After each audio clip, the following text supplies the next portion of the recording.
आज अपने को टॉपिक मिला है lesson number 3, agriculture. Agriculture, agri ये लेटिन शब्द है भाई। ये लेटिन जो भाषा है उसका शब्द चला आ रहा है एग्री। एग्री का मतलब ये सहमत होना नहीं है कि आई एग्री विद यू। यहाँ एग्री का मतलब क्या है? स्पेलिंग में भी तो फर्क है ना। सोयल, रेत। और कल्चर का मतलब क्या होता है? Grow, to grow. कल्चर का मतलब ग्रो, ए कल्टीवेशन, जो भी आपको जैसे हो। कहने का मतलब है रेत में उगाना, उसको एग्रीकल्चर कहते हैं। एग्रीकल्चर पर आएंगे अपने, लेकिन इससे पहले क्या है कि थोड़ा इकोनॉमिक एक्टिविटीज को समझते हैं। इकोनॉमिक एक्टिविटी मीन्स जो मनी रिलेटेड हो, जो मनी जनरेट करती हो, मनी इनकम करती हो या मनी लॉस करती हो। इस तरह की जो बातें हैं वो इकोनॉमिक्स में पढ़ा जाता है। आय व्यय का ब्यौरा, लॉस प्रॉफिट का ब्यौरा, ये इकोनॉमिक्स संबंधी बातें, इकोनॉमिक एक्टिविटीज हैं ये। मार्केटिंग, शॉपिंग, इसी से तो आय और प्रॉफिट और सबका पता लगता है ना।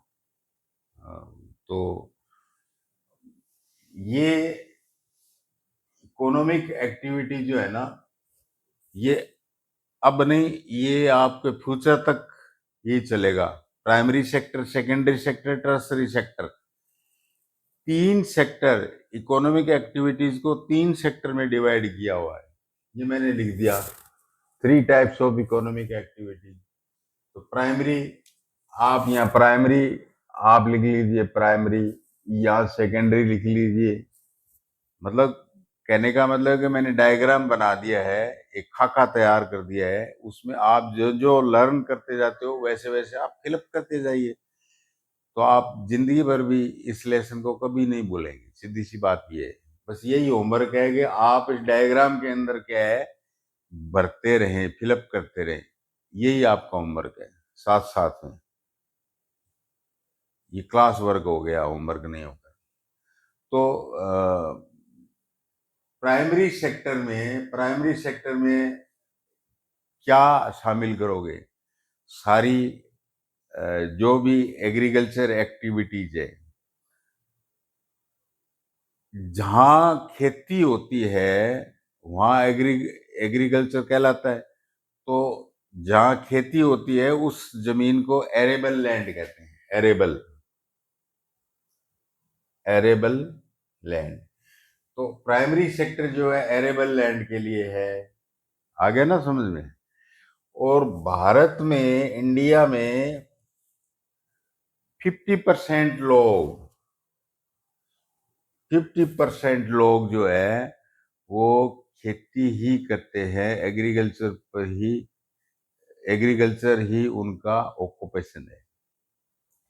और 2/3 या 2/3 जो पीपल्स हैं वो इस प्राइमरी सेक्टर पर डिपेंड करते हैं। इस प्राइमरी सेक्टर पर जो सोयल पैदा करके देती है वो प्रोडक्ट हो गया प्राइमरी सेक्टर। तो खाली लैंड से पेड़ पौधे लेना ही प्राइमरी सेक्टर नहीं है। आप पशुपालन करते हो, एनिमल फार्मिंग करते हो, आप मुर्गी पालन करते हो, आप हनी भी, शहद, जंगलों से शहद बनाते हो। मतलब कहने का मतलब कि एनिमल्स और प्लांट्स से जो प्रोडक्ट लेते हो वो सेक्टर प्राइमरी सेक्टर में आ गया। ये बात है। आप शहतूत के वृक्ष से क्या है कि आप रेशम का धागा ले रहे हो। भाई रेशम का धागा ले रहे हो तो इसको लेटिन में शेरी, जैसे एग्री को सोयल का, शेरी को ये सिल्क का जो वर्म है उसको कहते हैं। सिल्क का कीड़ा जो है उसको से शहतूत के वृक्ष को खा के बड़ा होता है, उससे धागा निकलता है ये। तो सेरीकल्चर कहने का मतलब है रेशम प्रोड्यूस करना। पिसिकल्चर,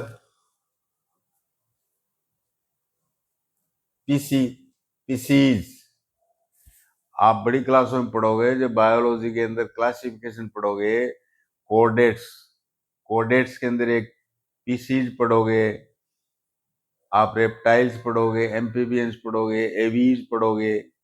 मतलब कहने का मतलब कि जो जल में रहते हैं वो सारे के सारे जो जल में जीवन यापन करते हैं उनको पीसीज में डाला आपने। वैसे पीसीज, पीसीज का मतलब क्या होता है? मछली। तो पीसी कल्चर, मछली उत्पादन, ये भी प्राइमरी सेक्टर का काम है। वाइटिकल्चर, वाइटिकल्चर, इससे तो कई नाम निकल गए। वाइट से जो है ग्रेप्स को कहते हो आप, ग्रेप्स उगाना वाइटिकल्चर। ग्रेप्स खाने के लिए तो बहुत कम उगाए जाते हैं और दारू बनाने के लिए बहुत ज्यादा उगाए जाते हैं।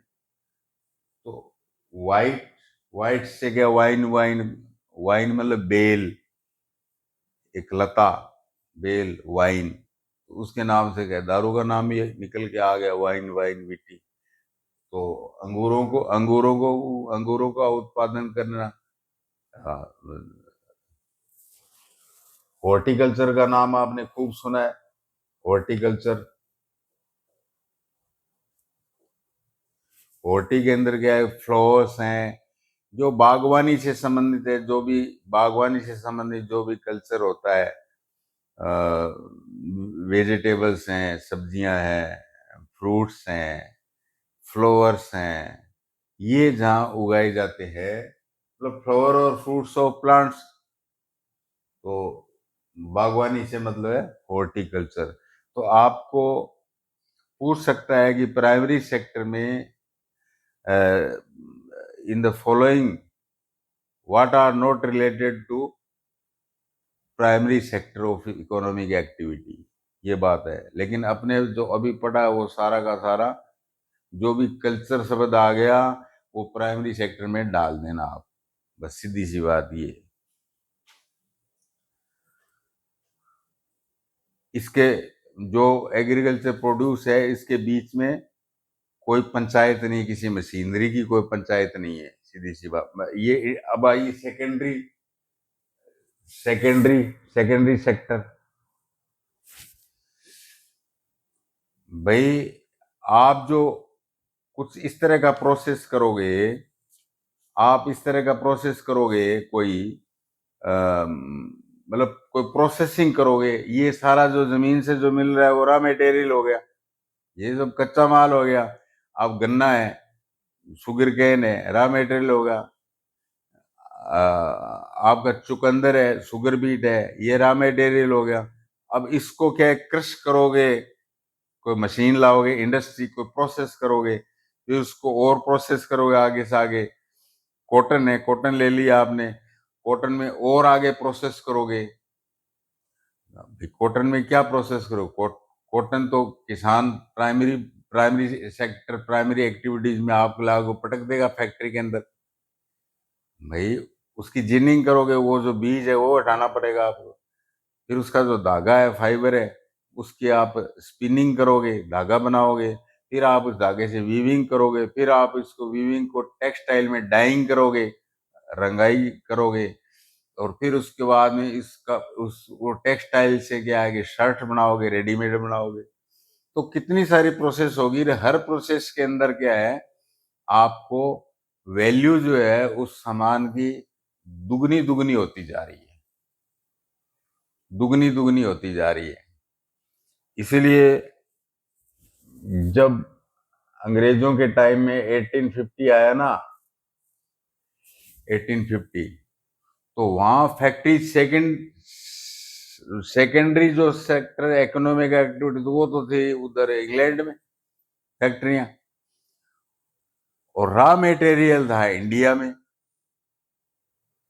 भाई कॉटन उगाओ,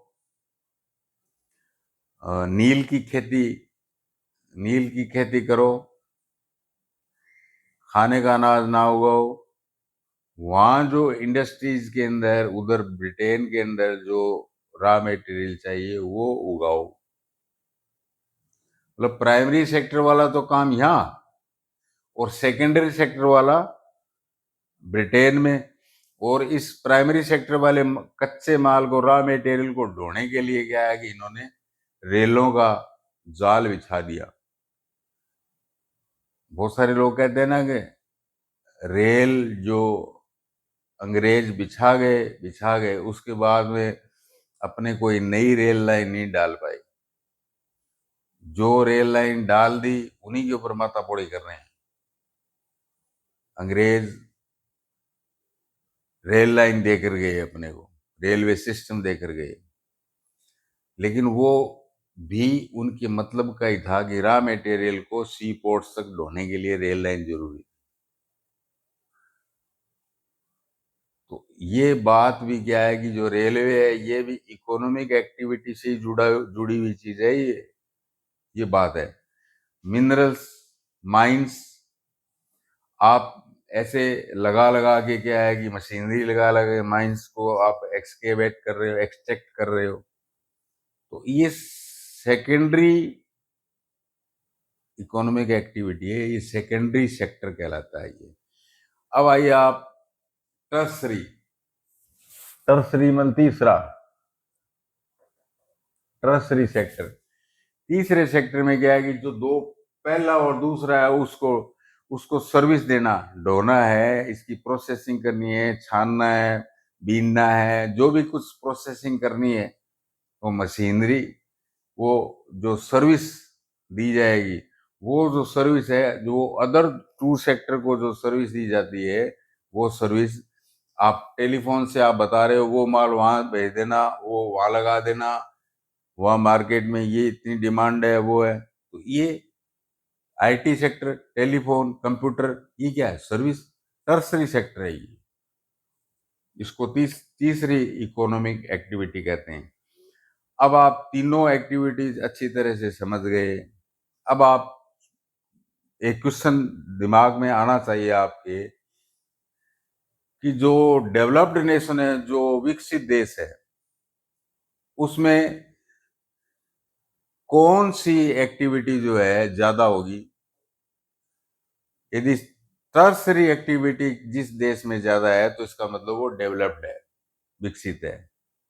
और अपना हाल तो, जिसमें प्राइमरी सेक्टर ज्यादा है वो डेवलपिंग है, अंडर डेवलप है, विकास नहीं हुआ उसका। अपने तो 50% लोग ही खेती करते हैं और फालतू की बातें करते रहते हैं, किसान अन्नदाता है, अन्नदाता है, अन्नदाता है। अरे तो विकास भी तो नहीं हो रहा, डेवलपमेंट नहीं हो रहा। अब अमेरिका है, अमेरिका में क्या है कि ओनली ओनली एंड ओनली 3% जो पीपल है वो एग्रीकल्चर पर डिपेंड करते हैं, बाकी सब सेकेंडरी और टर्सरी सेक्टर पर है। और जो 30% है वो भी क्या है कि बड़े फार्म में करते हैं, वो भी क्या है कि किसान नहीं है, वो एक बड़े बिजनेसमैन है, बड़े डेवलप्ड तरीके से एग्रीकल्चर कर रहे हैं, वो तीन जो हैं वो भी। तो कहने का मतलब है जिधर प्राइमरी सेक्टर होगा ज्यादा, वो अंडर डेवलप्ड होगा। इधर जो देश होगा इंडस्ट्री या इधर सर्विसेज में, वो जो है डेवलप्ड होगा। आगे ना समझ में बात। अब आइए आप फार्म सिस्टम। फार्म सिस्टम,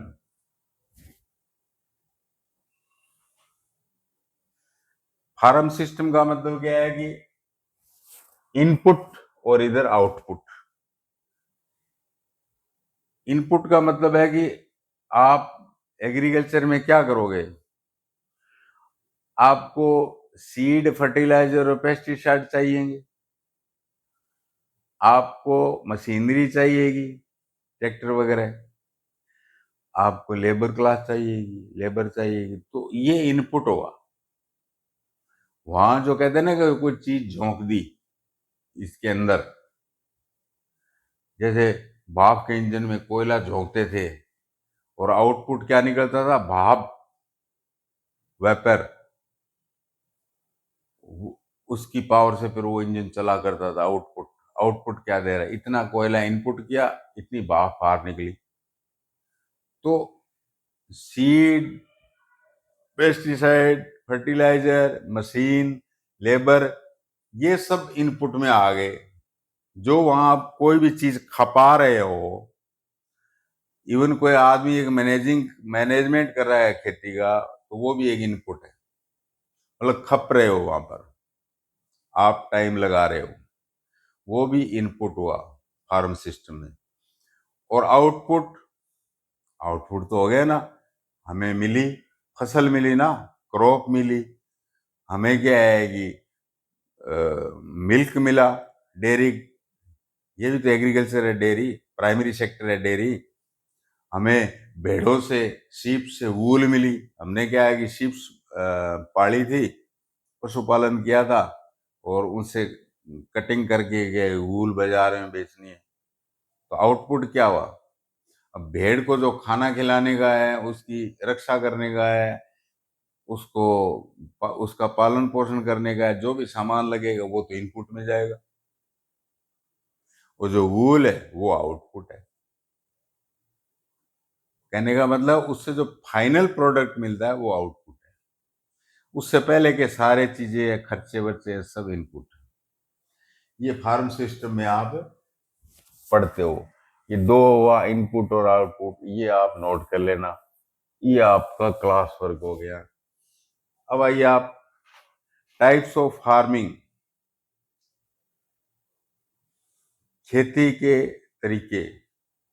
दो तरीके हैं मेन, दो तरीके हैं मेन, सबसिस्टेंस, कॉमर्शियल। अब कॉमर्शियल में भी आगे तीन तरीके हैं, सबसिस्टेंस में भी तीन तरीके हैं। मतलब क्या है कि सबसिस्टेंस का मतलब है कन्वेंशनल खेती, कन्वेंशनल, पुराने तौर तरीके वाले, छोटे छोटे खेत। भाई स्मॉल, जो स्मॉल खेत, तो स्मॉल ही आउटपुट, सीधी सी बात है। तो छोटे छोटे स्वामित्व वाले खेत, एक तेरे पास 10 बीघा है, तेरे पास 25 बीघा है, बस इतना, इतना ही मामला है बस। ये बात हुई ना। तो जो कन्वेंशनल और छोटी चीजों के अंदर रहते हैं खेती बाड़ी के अंदर, वो सबसिस्टेंस फार्मिंग हुई। वो क्या हुई, सबसिस्टेंस फार्मिंग। और कॉमर्शियल का नाम आते ही क्या है कि वहां प्रोडक्शन जो है खाने पीने के लिए नहीं किया जाता, वहां तो बेचने के लिए किया जाता है। कि 4 ट्रक, 5 ट्रक, 6 ट्रक, इस तरह का प्रोडक्शन करो, इसको मार्केट में बेचना है और पैसा कमाना है। वो कॉमर्शियल हुआ ना, ये बात है। अब आप वापस, छोटी खेती जो खाने पीने के लिए घर के, या और थोड़ा बहुत एक्स्ट्रा हो गया, कन्वेंशनल और लेस आउटपुट, छोटा स्मॉल आउटपुट, इस इसको सबसिस्टेंस कहते हो आप। तो इसमें क्या है कि एक तो इंटेंसिव,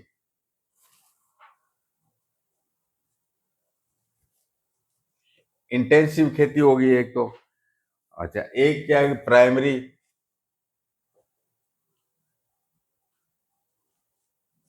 देखो, प्राइमरी का मतलब तो क्या है कि बहुत ही ज्यादा आपने, जब आदमी ने खेती करना सीखा और वही जो तरीका काम में ले रहा है, वो प्राइमरी फार्मिंग हुई। अब प्राइमरी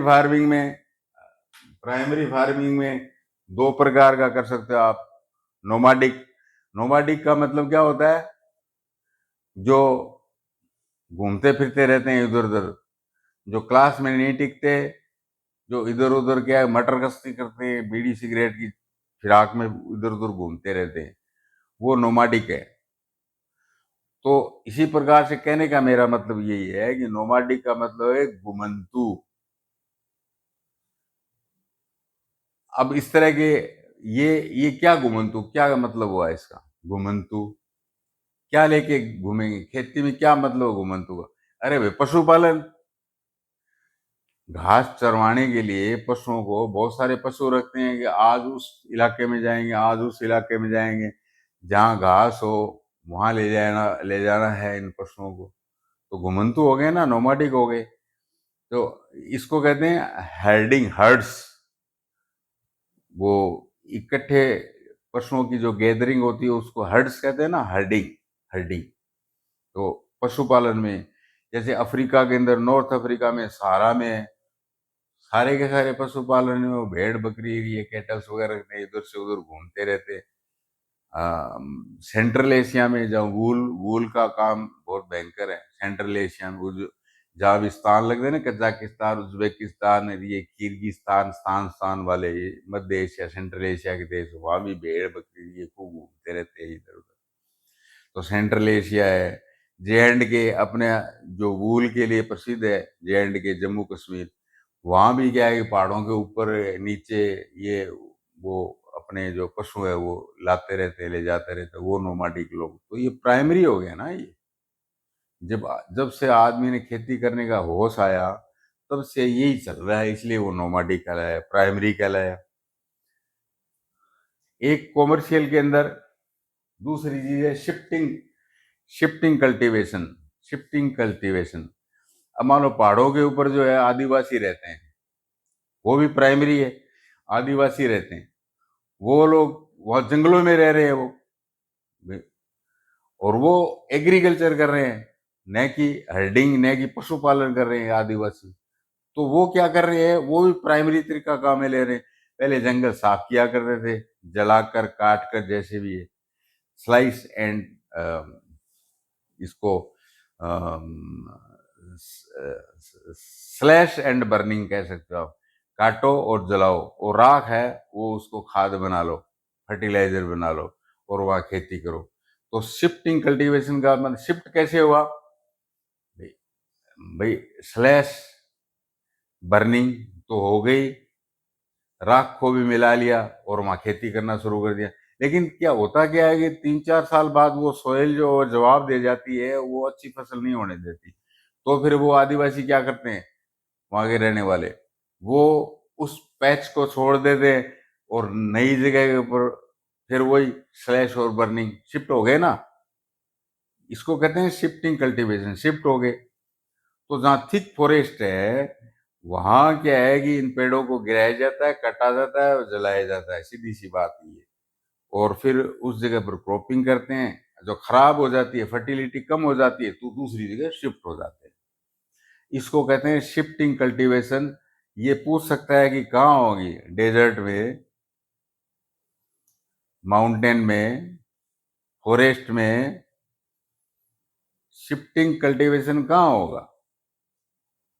फॉरेस्ट में होगा, जहाँ आदिवासी लोग रहते हो, फॉरेस्ट में। ये बात है। तो इसको अपने इंडिया के अंदर इस तरह से जो शिफ्टिंग होता है कल्टीवेशन, उसको जूमिंग कहते हैं। क्या कहते हैं? जूमिंग।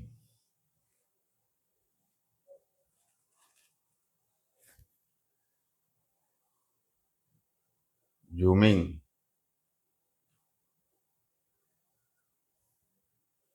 और उधर नॉर्थ अमेरिका के नीचे जो मेक्सिको है, मेक्सिको में मिलापो कहते हैं इसी बात को,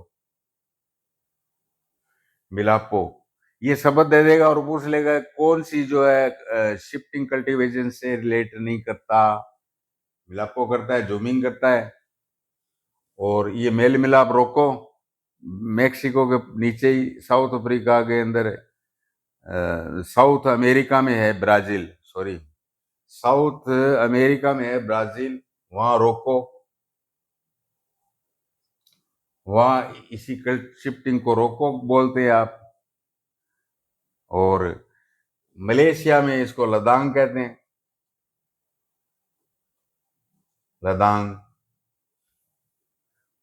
ये साउथ साउथ ईस्ट एशिया में का देश है जो मलेशिया, सिंगापुर, इंडोनेशिया, ये जो नाम आते हैं, इसमें मलेशिया में इसको लद्दाख कहते हैं, क्योंकि यहाँ बहुत गहरे जंगल होते हैं। ब्राजील में भी बहुत गहरे जंगल होते हैं, मैक्सिको में भी बहुत गहरे जंगल होते हैं, इसलिए ये खेती होने लगी और उनके नाम हो गए मिलापो, रोको, लदांग, जूमिंग। तो आपको ऑब्जेक्टिव में ABCD पूछ लेगा, 2 शब्द में पूछ लेगा, शिफ्टिंग। ये मतलब कहने का मतलब जो प्राइमरी तरीके होते थे आदमी के, वो क्या है कि सबसिस्टेंस की प्राइमरी क्रॉपिंग है ये, प्राइमरी। और इंटेंसिव में क्या होता है कि इंटेंसिव में खेती तो एक ही जगह करता है, लेकिन थोड़ा बहुत प्रोग्रेस कर लेता है, थोड़ा खाद लिया है, थोड़ा बीज लिया है, थोड़ा पेस्टिसाइड लिया, कोई ट्रैक्टर लिया है। ये नहीं कि वो उसको बैग के उस सीड को निकाला और बैग में तौल कर वेइंग करके पैक करके आपको आपके गोदाम तक ट्रैक्टर ऑटोमेटिक रूप से ले गया, ऐसा नहीं। थोड़ी थोड़ी सुविधा, समझ में आया ना। तो इसका मतलब है कि जो छोटा प्लॉट हो, बहुत ज्यादा थिक पॉपुलेशन हो। अब आपको इंडो गैंगेटिक प्लान में क्या है कि यही इंटेंसिव फार्मिंग मिलेगी। छोटे छोटे, किसी के पास 5 बीघा है, किसी के पास 4 बीघा है, किसी के पास 10 बीघा है, 25 बीघा, मतलब एक मुरबा। 25 बीघा जिसके पास हो वो तो मानते हैं वहां की ये तो बहुत बड़ा पैसे वाला है, ये बात है, धनी है ये। तो स्मॉल प्लॉट हो, थिक पॉपुलेशन हो, इंडो गैंगेटिक प्लेन में थिक पॉपुलेशन है, और धूप अच्छी आती हो, शाइनी क्लाइमेट, जो भी थोड़े में जो फसल है वो धूप से अपना फोटोसिंथेसिस अच्छा कर सके, ईल्ड दे सके, और सोयल भी फर्टाइल हो। अलुवियल सोयल है, गंगा यमुना लाती है एलुवियल सोयल, फर्टाइल है वहाँ, ये बात है। और सिंपल टूल काम में ये मैंने बता दिया, एक ट्रैक्टर होगा छोटा सा, बस। और क्या टूल्स होगा, उसी उसी ट्रैक्टर से ही वो खेती कर लेंगे, प्लॉइंग वगैरह और प्लेन करना जमीन को, मिक्सिंग करना उसी ट्रैक्टर से कर लेंगे। तो यूजिंग सिंपल टूल्स। और प्राय क्या है कि जो छोटा प्लॉट होता है उसमें कोशिश करते हैं कि हम ईयर में 2 या 3 फसल ले लें। तो रबी की, खरीफ की, वहाँ 2-3 फसलें उस छोटे प्लॉट में वो ले लेते हैं एनुअली, वार्षिक। तो ये इंटेंसिव फार्मिंग के करेक्टर हुए। इंटेंसिव फार्मिंग, जो सबसिस्टेंस के दो जो पार्ट किए उसमें से एक पार्ट ये इस तरह से आप इसको भर सकते हो, सबसिस्टेंस। अब आइए कॉमर्शियल। यहां तो पैसा कमाना है, लार्ज अमाउंट में ट्रक्स के अंदर पैदा करना है और मार्केट में बेचना है, मार्केटिंग करनी है, कॉमर्शियल। तो एक तो ग्रेन को वास्ट पैदा करना, जैसे यूक्रेन जैसे देश है, या अपने ये इंडो गैंगेटिक प्लेन, ये टेम्परेट, ये जोन कौन सा होता है, ये ट्रॉपिक ऑफ कैंसर के ऊपर, जो कर्क रेखा के ऊपर जो भी इलाका है उसको टेम्परेट कहते हो ना आप ज्योग्राफी में, टेम्परेट। कर्क रेखा से ऊपर का इलाका टेम्परेट, जहां सर्दी और गर्मी दोनों ही जोरदार पड़ती हैं, सीधी सी बात है। तो टेम्परेट, सर्दी और गर्मी दोनों ही जोरदार पड़ती हैं। तो ग्रेन जो है, ये खेती के लायक ग्रेन कहाँ होगा, बहुत बड़ा, मतलब 250 हेक्टेयर तक सारी मशीनें चलती रहती है वहां पर रात और दिन। और वहां पर क्या है, ग्रास लैंड है, जहां पर ये प्रेरीज, इधर साउथ में कैप्रिकॉर्न, ट्रॉपिक ऑफ कैप्रिकॉर्न के बाद में अर्जेंटीना वगैरह, वहाँ पंपास घास के मैदान। घास का मतलब कि जो व्हीट है वो भी घास है, तो व्हीट उगाते हैं इसलिए से ये। लेकिन ये क्या है, गर्मी और सर्दी ज्यादा पड़ने के कारण क्या है, जो गर्मी ज्यादा पड़ती है तो वहाँ क्रॉपिंग नहीं होती, तो सर्दी के अंदर ही ट्रक के ट्रक ग्रेन सब बना लेते हैं ये, तो एनुअली एक ही फसल होती है ग्रेन फार्मिंग में। वन क्रॉप इन समर या विंटर, जैसा भी मौसम हो, एक एक क्रॉप वो ले पाते हैं, इसके बाद में दूसरी नहीं ले पाते। इंटेंसिव में 2-3 ले लेते थे। Mixed farming, mixed. अब कोई पशुपालन के लिए, पशुओं के लिए भी घास वगैरह बीच में उगा रहा है, और गेहूं भी अपने खुद के आदमियों के लिए गेहूं उगा रहा है, और चारा भी बेच रहा है वो। तो हो गया ना food and fodder, food and fodder mixed हो गया, इसलिए मिक्स्ड कॉमर्शियल। और तीसरी जो सबसे जोरदार होती है, प्लांटेशन। प्लांटेशन भाई, प्लांटेशन में क्या है कि जो भी बीवरेज है, जो भी कपड़े वाली यानी जो भी शुगर शुगर वाली खेती है, तो ये प्लांटेशन कहलाता है। गन्ना गन्ना की खेती प्लांटेशन करो, आप चाय बागान लगाओ, कॉफी के प्लांट लगाओ, मतलब इनके प्लांट लगाना बोलते हैं अपने, यह है ना समझ, इसलिए इनको प्लांटेशन कहते हैं। और ये क्या है कि नकदी भी खूब देते हैं ये, इसलिए कैश क्रॉपिंग भी कहते हैं इनको। क्या कहते हैं? Cash cropping. कैश आती है इनको सीधा बाजार के अंदर, फटाक से तैयार है ये। और ये जो प्लांटेशन जहाँ होते हैं, वहाँ नियर बाई उनकी फैक्ट्री भी होती है। सेकेंडरी सेक्टर भी पास में होता है, क्यों? वो जमीन से निकाला, उस फैक्ट्री में पटकना है, तो नियर बाई फैक्ट्री होगी प्लांटेशन के पास। और वहां तक ले जाने के लिए कि अच्छी रोड्स, रेल, ट्रांसपोर्टेशन भी अच्छा होगा, प्लांटेशन जहाँ होगा। तो ये बात है ना। आज आसाम के अंदर क्या है कि ट्रेन है, रोड्स हैं, बड़ी अच्छी व्यवस्था है ट्रांसपोर्टेशन की। क्यों? क्योंकि वहाँ जो चाय के प्लांटेशन है, उनसे जो चाय पत्ती है, कैश मिलता है, सीधी सी बात है। सारी सुविधा होगी वहीं पास में ही, जाएगी वहाँ फैक्ट्री है ग्रेडिंग करने की। तो ये अपने पढ़ा टाइप्स ऑफ फार्मिंग, दो में बांटा, फिर और आगे आगे क्या है कि बांटते हुए सारी टाइप्स पढ़ ली अपनी। ये बात है, आया ना समझ में?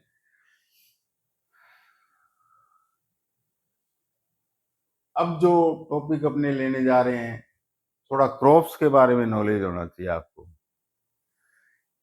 वो इसलिए होना चाहिए कि कहीं ये आपको कोई पूछे कि चाय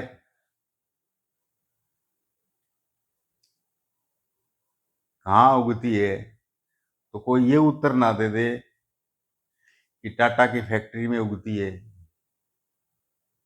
समझ में आया ना? कोई ये उत्तर ना दे दे। कॉफी कहाँ से आती है, कोई ये उत्तर नहीं दे दे कॉफी के घास होते हैं। समझ में आया ना? कोई ये आंसर नहीं दे दे कि कॉफी का तो एक घास होता है। कहने का मतलब ये है कि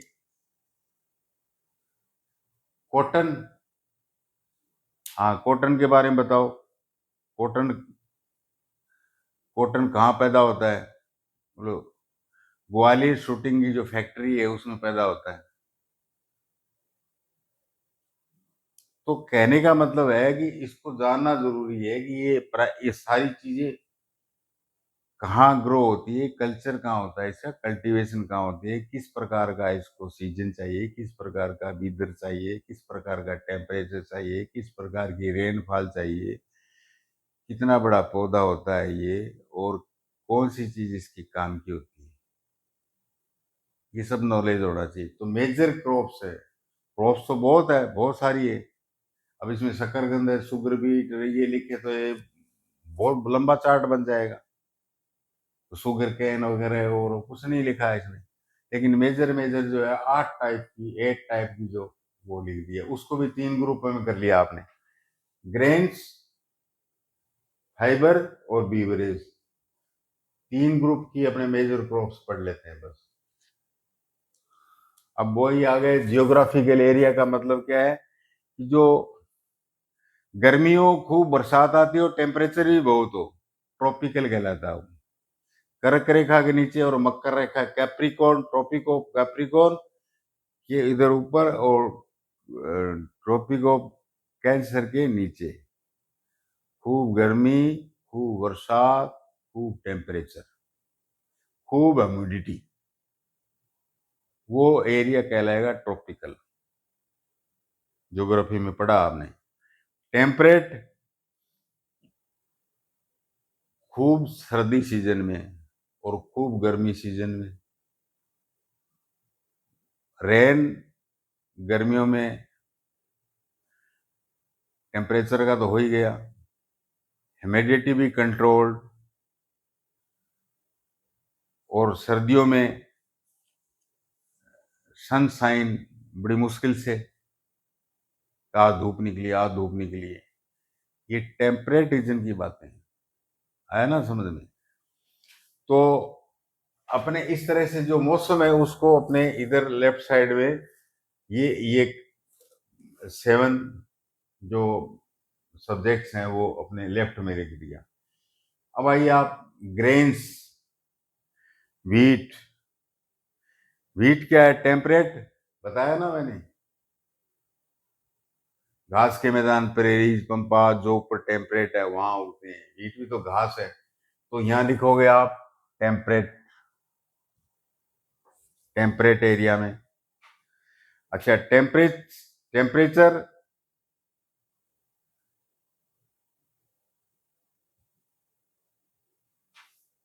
टेम्परेचर ज्यादा नहीं होना चाहिए। ये राइस पर चला गया कि ये रहा टेम्परेचर। ज्यादा नहीं होना चाहिए, मॉडरेट होना चाहिए। मॉडरेट अपने ये निशान कर लेते हैं, मॉडरेट, ओरिजेंटल, बीच का। देखो न तो ये होना चाहिए और ना ही नीचे का टेम्परेचर होना चाहिए, ये मॉडरेट टेम्परेचर होना चाहिए। आया ना समझ में। और पूरी सनशाइन होनी चाहिए गेहूं की फसल के लिए। ह्यूमिडिटी 100 होना चाहिए। और रेनफॉल जो है ग्रोइंग सीजन में, जो सर्दियों में जो बरसात होती है ना रबी की फसल के ऊपर, चने की, गेहूं की, इनके ऊपर, तो लोग कहते हैं ना मोती बरस रहे हैं सर्दियों में। इधर राजस्थान में जिसको मावट कहते हैं, तो मोती बरस रहे हैं, क्योंकि वो ग्रोइंग सीजन होती है वीट की, और उस समय बरसात की बहुत ज्यादा जरूरत होती है। ये बात है ग्रोइंग सीजन में। और सोइल कैसी? लोमी। देखिए ये जो शब्द है ना लोमी, ये थोड़ा सोइल के बारे में आपने क्लियर कर लो कि साइज के हिसाब से ये होता है। जैसे बड़ी साइज है, रेगिस्तान के टीले हैं, सैंड है, बड़ी साइज के होते हैं। उससे छोटी साइज का क्या होगा? सिल्ट। इससे छोटी साइज किसकी होगी? क्ले। अब जहां क्ले होगी बहुत महीन होगी, और वो फेफड़ों के अंदर जा भी जाती रहती है हवा से, तो ये जो क्ले जहां होगी वो पानी को नीचे नहीं जाने देगा, जड़ों के लिए रखेगा पानी क्ले। तो खाली क्ले होगी तो भी खतरनाक, कुछ पानी नीचे की जड़ तक जाना चाहिए। तो इसमें क्या करते हैं, क्ले के अंदर क्या है, कुछ सैंड मिला देते हैं, परसेंटेज 50-50। तो जो रेशियो बराबर कर देते हैं साइज का सोइल का, तब उसको लोमी कहते हैं। क्या कहते हैं? लोमी। तो गेहूं के लिए लोमी चाहिए। सीजन जो है विंटर का हो गया। अब नेशन जो है ट्रॉपिक हो, कैंसर हो, कहीं भी आपको मैप दे उसमें निशान लगा देना आप। ये बात हुई ना। अब आइए राइस। भाई ये ट्रॉपिकल, टेम्परेचर भी इसको हाई चाहिए, ह्यूमिडिटी भी हाई चाहिए, रेनफॉल भी इसको बहुत चाहिए। ये